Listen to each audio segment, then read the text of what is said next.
Traveler, Paimon. Suppose your story is ready. Yep. How about you?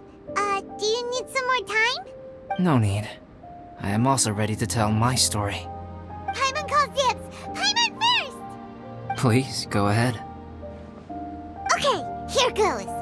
Once upon a time, there was an evil researcher who went into the mountains and did a crazy experiment on whopper flowers to transform their appearance.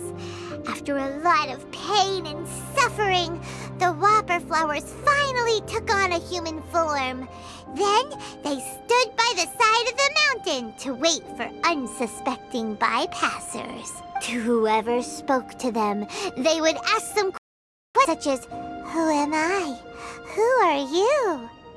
If the bypasser got the wrong answer, the last sound they'd make would be a yelp before the whopper flower ate them alive in one bite. Ooh, truly frightening. What the? You two aren't scared at all!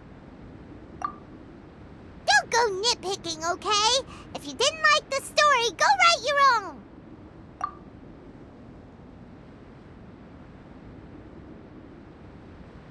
In other words, the whopper flowers would ambush and then completely replace their victims. And then what? Go back to where the person lives? Enter their home? Eat their whole family? Paimon made up this story, but now Paimon's the one who's scared by it. It's a good story. Oh, may I write it down? I may bring it up in future conversations. What for? Just to scare people with? Yes. You've got a real mean streak, Albedo. Mine is a little longer than yours. It starts with an alchemist. A great alchemist once created Subject 1. Subject 1 was her proudest achievement, and successfully blended into human society. No one ever would have thought that this friend of theirs was in fact a synthetic human. However, unbeknownst to Subject 1, the alchemist had tried the same experiment many times before he had come into being. Some of the rejects from failed experiments had been discarded, but had not died. Subject 2 was one such failed experiment. He was swallowed by a great dragon that came to rest upon a snow-swept mountain. Many years later, he was resurrected by the dragon's mysterious power. He saw all kinds of people on the mountain, including Subject 1, who had somehow miraculously blended in among them. Never in Subject 2's wildest imagination had he thought it possible for experimental life forms such as they to deceive everyone so successfully. He saw the way humans accepted Subject 1 as a friend, witnessed their affection as they addressed him by name. This was what Subject 2 wanted. Now, all that Subject 2 desired was to replace Subject 1 and take the joy of his existence for himself. This is giving Paimon the chills. So scary. Subject 2 began to unfold his plan. He stole Subject 1's books and notes and studied all that Subject 1 had learned from the alchemist. Subject 2 was highly intelligent, and he learned quickly. He changed his face into an exact replica of Subject 1's face. Then, he found a plant with mimicry capabilities and transformed it using dragon blood and alchemy. And so, not only did Subject 2 transform his own appearance to perfectly match that of Subject 1, he also created a third entity, Subject 3. What? There's 3 of them now? But Subject 2 wanted to become a perfected human. So, he erased a mark in both his and Subject 3's necks. For these marks were symbols of imperfection. In my view, it was probably a subconscious act, an instinct. He so desperately craved to become a perfect human being that he forgot something. Human beings are defined by their flaws. Subject 2's plan was meticulously crafted. Subject 3 would draw Subject 1's attention. After Subject 1 disposed of Subject 3, he would assume the threat had now disappeared and would let his guard down. The next moment that Subject 1 was alone, Subject 2 would make his move. He would eliminate Subject 1 and become the only one remaining. He would secretly replace the Subject 1 of everyone's memories and inherit his identity, residence, clothing, sword, name, and friend. People would have no idea that the individual they knew had become somebody else from one day to the next. This is way too scary. Paimon's never gonna be able to trust anyone again. But just before Subject 2 could carry out his plan, a unique stranger entered the mix. Subject 2 tried to make contact with this person, but found that they could somehow since he was different from Subject 1. What's wrong? Are you scared? What happened then? What happened to the stranger? He became a new stage in Subject 2's plan. One more person that Subject 2 had to dispose of. It's as if there were 3 identical roses in a garden. Only one of the 3 was a fine specimen, while the other 2 were defective specimens that bore poisonous thorns. In all the world, only the gardener who tended to them could tell which was the good specimen. People do not like poisonous plants. Only a perfect rose can fetch a high price. If the inferior specimens wanted to conceal the fact of their worthlessness, they would have to take the gardener out of the picture, using their poisonous thorns.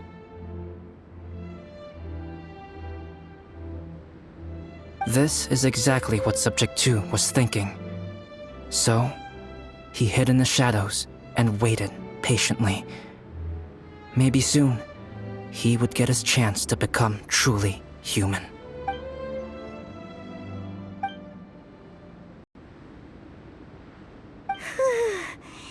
That was intense! So what happened after that? Did Subject 2's plan succeed? Paimon can't bear thinking about it! Fortunately, it is just a story. And even in this story, Subject 2 did not succeed. But you can never let your guard down on Dragonspine.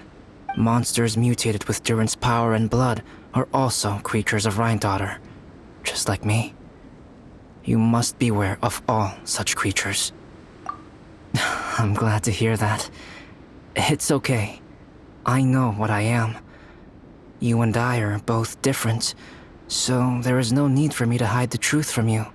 The only thing is that sometimes, when I think about how mighty the power of alchemy is, I feel so small. As beings who set foot in this world, how arrogant are we in desiring to control our destiny, and in desiring to create? Is creation an arrogant act, traveler? If not, why do we call the ones that created us and control us gods?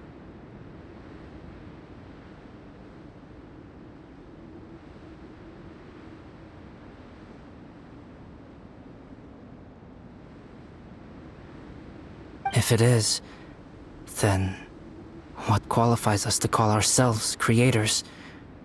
How far must we take our reverence and respect, and what purpose does it serve?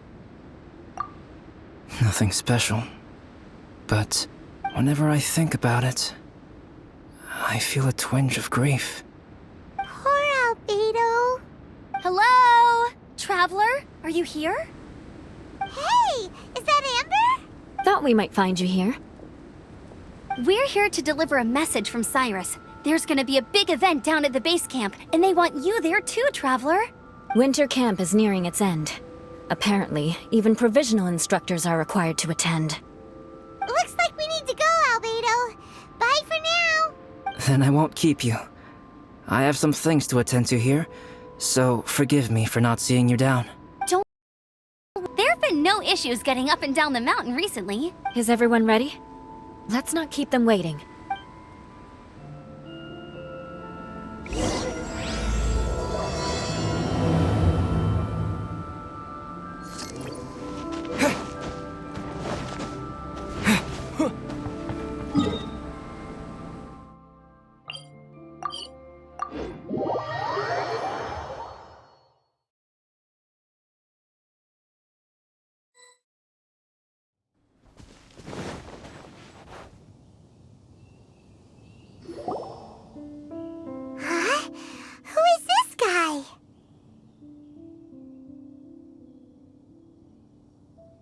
Allow me to introduce Yozerv. He's Joel's father.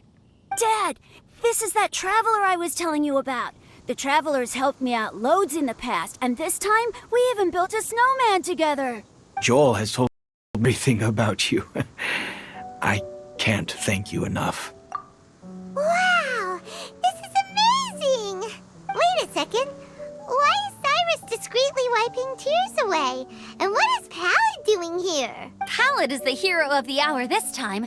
Go on, Pallid. Tell us what happened in your own words. Okay. The weather was fine on that fateful day, and I had a feeling that Lady Luck was smiling down on me. So I trusted my gut and set off to explore somewhere new, somewhere dangerous. Because where there is great danger, there is also great treasure. Why does this sound so hard to believe?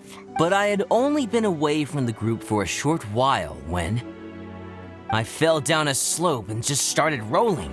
Uh-oh. Did my bad luck rub off on him when we ran into each other on the mountain? The place I fell to was somewhere I didn't recognize, and I'd sustained a few injuries. I remember thinking to myself, this is the worst luck I've ever had in my whole life. Then I met Yozerv. He'd heard the sound of me falling and came out to see what was going on. Huh? Wow, so it was completely by chance then. I thought he must have been someone from the Adventurers Guild here for the event, but after a few words of conversation, it was clear that he was having memory problems. He didn't even know his own name.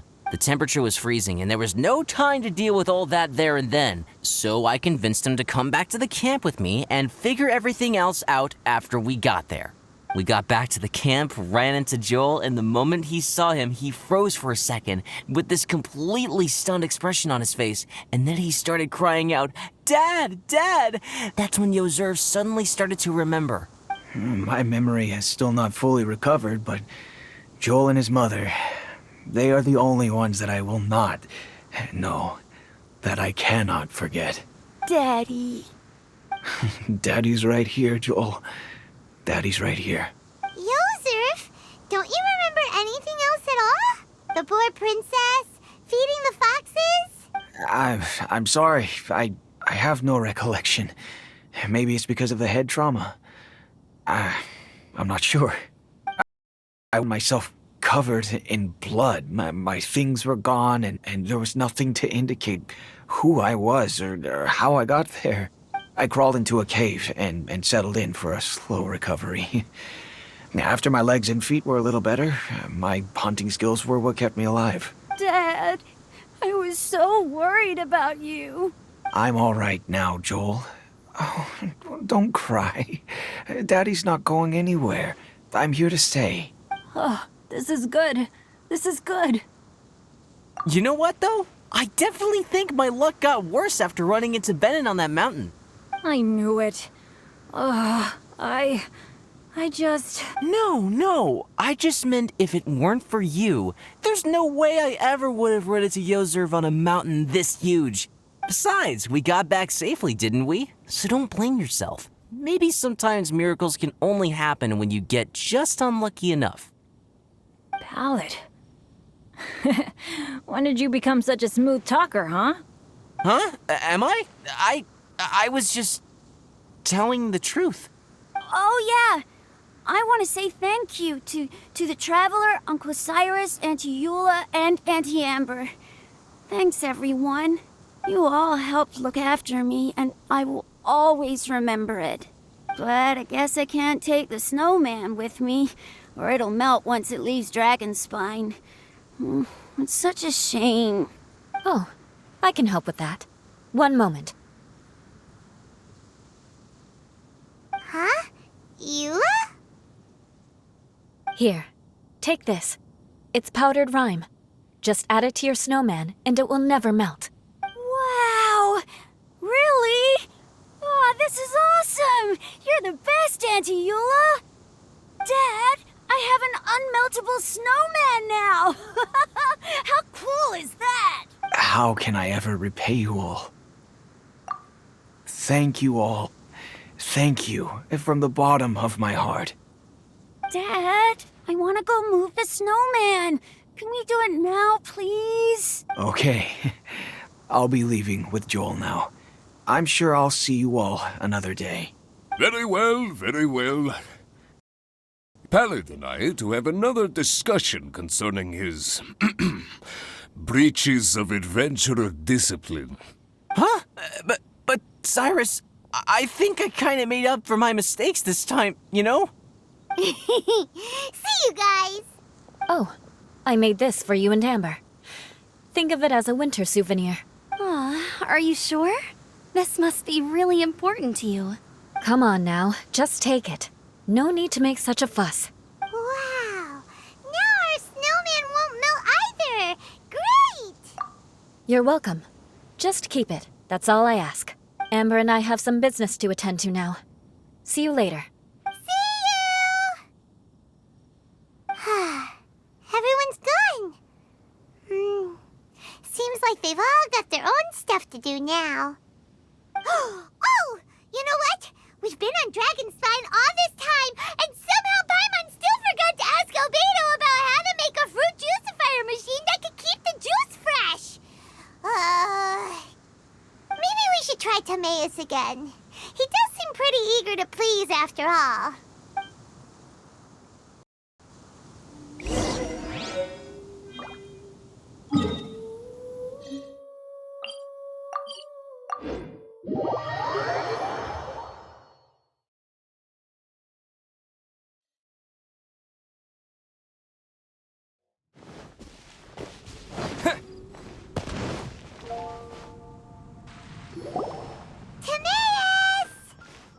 Traveler and Paimon, what can I do for you? Wait a minute. You've got that mischievous look on your face.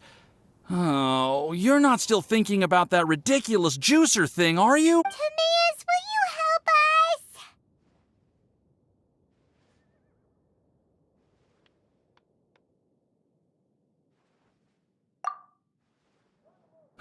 Well, if the Traveler isn't really interested, then, yeah, maybe I'll give this one a pass. It's just the weirdest request ever. No, but Paimon's Sunsetias are gonna go to waste without it! And the time it would take me to research something like that, I could probably pick those Sunsetias again 10 times over. New research project, Timaeus? We meet again. Oh, Albedo, thank goodness. So the situation is, Paimon wants a machine that can turn fruit into juice and keep the juice fresh. I mean, surely it's... Majorly important, that's what it is. If you can manage to invent this, we'll never have to worry about fruit going bad ever again! That's impossible.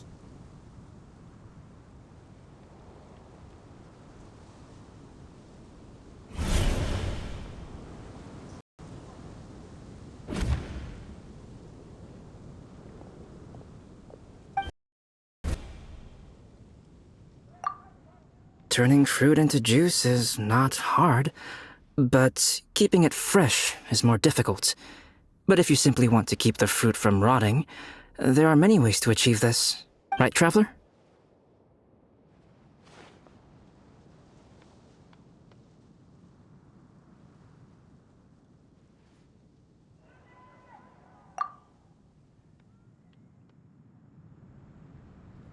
What about his neck?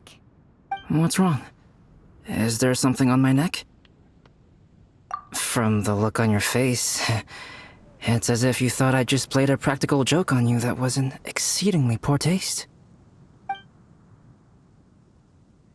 Albedo, you were saying, how do you stop fruit from going bad? Well, one way would be to bury your fruit on Dragonspine, where the snow never melts all year round. But then Paimon won't be able to eat them! You could always live on Dragonspine. No, too cold for Paimon. Or you can give the fruit to me, and I would take it to Dragonspine for you. But since you don't like the cold, you'd have to send someone else to pick them up when you want them. This is where you come in, Traveler. Suddenly sounds a lot more feasible with other people doing all the work. Okay then, shall we go with that idea? Fruit buried on Dragonspine will stay fresh for much longer. However, it is also possible that the fruit will sprout and grow into fruit trees. Who knows? Maybe the next time you visit, it will have grown into an orchard. You can water the trees, add fertilizer, and when they finally bear fruit, you will have some fresh sunsettias. No way! Then Paimon will have to be a gardener! That's not the goal here. Oh? Well, I don't think being a gardener is so bad.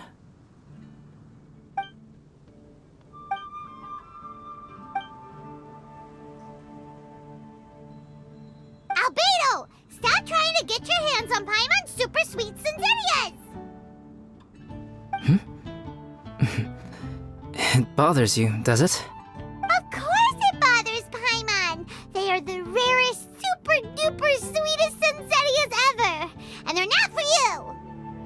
Okay, but they're just Sunsettias. I think you're only so attached to them because you don't have much fruit of this quality in your possession. When someone's pockets are full and their spirit is fulfilled, they don't easily fall prey to this kind of yearning.